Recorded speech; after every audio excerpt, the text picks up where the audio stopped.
Hello, A4 മീഡിയയിലേക്ക് ഏവർക്കും സ്വാഗതം.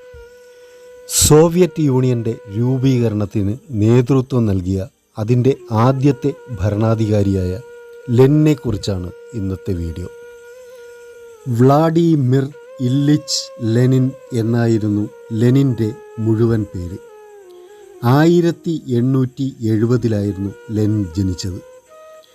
നിയമ പഠന കാലത്തു തന്നെ കാൾ മാർക്സിൻ്റെ ആശയങ്ങളിൽ താൽപ്പര്യം തോന്നിയ ലെനിൻ വിപ്ലവാശയങ്ങൾ പ്രചരിപ്പിക്കുന്നതിന് മുന്നോട്ടിറങ്ങി.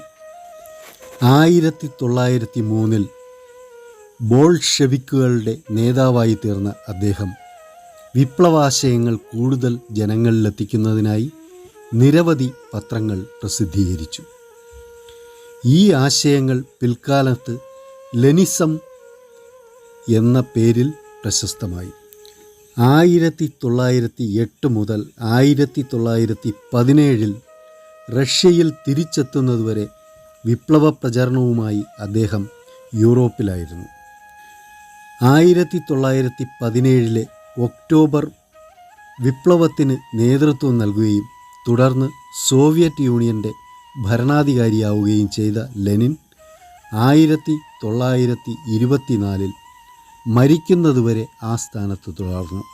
ലെനിൻ്റെ ഭൗതിക ശരീരം സൂക്ഷിച്ചിരുന്ന റെഡ് സ്ക്വയറിലെ ശവകുടീരം സോവിയറ്റ് യൂണിയൻ നിലനിന്നിരുന്ന കാലത്ത് ഏറ്റവും പ്രധാനപ്പെട്ട സ്മാരകമായിരുന്നു.